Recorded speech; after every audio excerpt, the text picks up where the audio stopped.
This is going to be a quick video on how you actually replace valve stems on tires. You can hear this one, it's actually way longer than it should be. Just got snagged on stuff. But you can hear the air leaking right out of that. So it holds air until you bump it.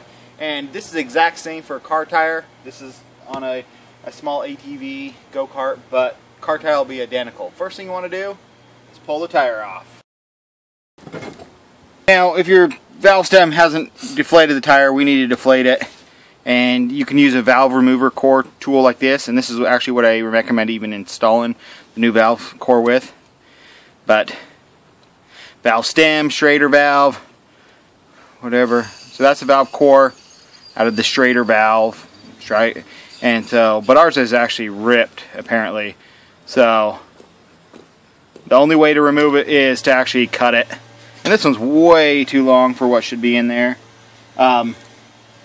We need something closer to this size. Now the thing is, there's different hole diameters. There's 2 or 3, but this one is the most common. A TR 413 is what this one is, and that has to do with the length and the hole opening. But this is what should fit in there. So let's go to the next step, and that is actually breaking the bead. Now I actually have a tire machine here, manual tire machine with a bead breaker built into it that I can break the bead, but you don't have to do it this way. You can do it the old school way, where you just take a bottle jack or something to that effect.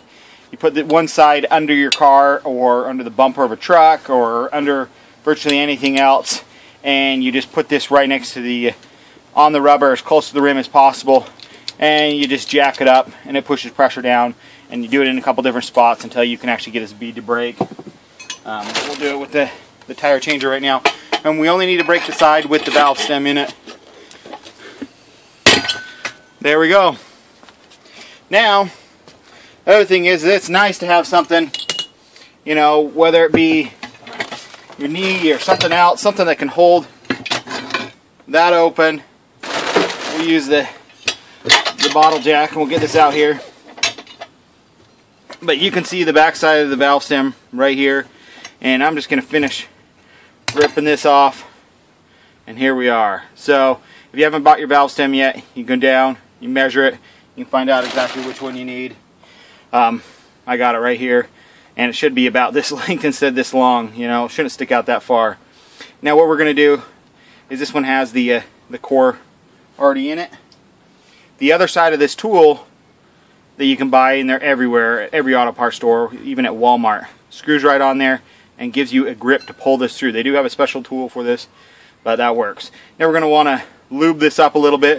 You can do it with water, spit, whatever. It's a little bit wet. We'll get this up in here, screw this on, and we'll just take it, pop it in. That's your valve stem replaced. Just make sure there's actually this little lip right there that it just sits in between in there and there. New valve stem's in.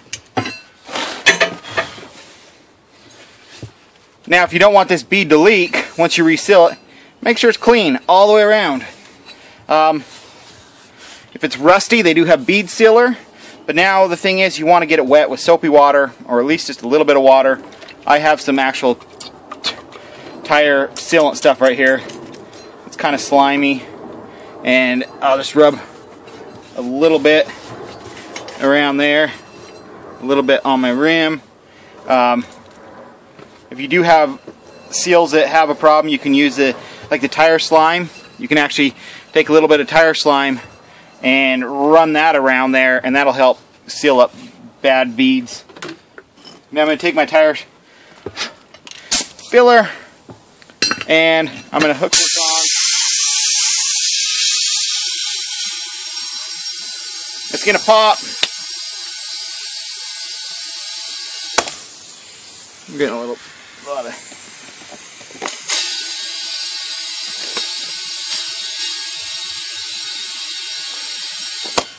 It's a lot of pressure. There it went. Don't want to put too much air in it. It just slid into place because it was wet. I only probably have about 15 psi in here right now. and this tire runs really low. That's the thing with seating your bead. If you don't lube up the edge, sometimes it takes excessive pressure to actually seat a bead, especially like on a car tire, where you have a car tire that's only rated for 40 psi, and if you don't lubricate this bead, it might take 60-70 psi, but by that time you could blow out the side and kill yourself. So that's also why I like a tool like this that actually clips on and I can walk away. And that's usually what I do, is I clip it on and I walk away while it's seating itself. Here's a small tire with the valve stem, but I also wanted to show you guys, I had a lot of questions about the tire sealant video, like what that stuff does to the inside of your tires. And this tire right here I sealed up probably 5 years ago, and I just barely accidentally, I was walking by and accidentally stepped on the valve stem and it ripped right off. But I didn't even remember that I had tire slime in there, but you can see that the rim is completely painted, completely white, and this stuff will just wipe right out if you want. It'll just wash right off. But this is what 5 years of that tire slime sitting inside of your tire does. It never actually hardens unless it comes in contact with the outside air, but it doesn't actually really harden on the inside of your tire. But that's what it looks like. And a little rim like this is nice. You don't actually usually have to remove it from the vehicle.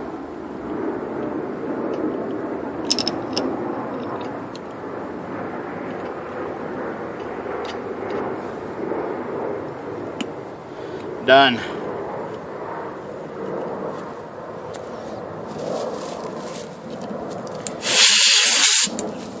Getting this one to seal is a little trickier. There we go.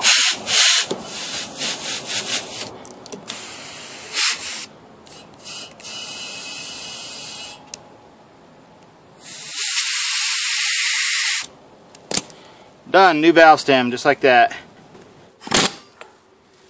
There we go, guys. Thanks for watching. And if you're doing like ATV tires or lawn equipment, riding mower tires, stuff like that, you got some cracks in the sidewalls and stuff like that, or it's losing air in other ways, check out my other video. I'll put a link to it right here on like tire slime, stuff like that, the tire sealant, different types of tire sealants and how well that works. I did a video a couple weeks ago with the John Deere, and it had, you could stick your thumb almost in the big flap of rubber that it had in the sidewalls. It was split probably that big, and I haven't had to put air in it since. That stuff works great. But thanks for watching.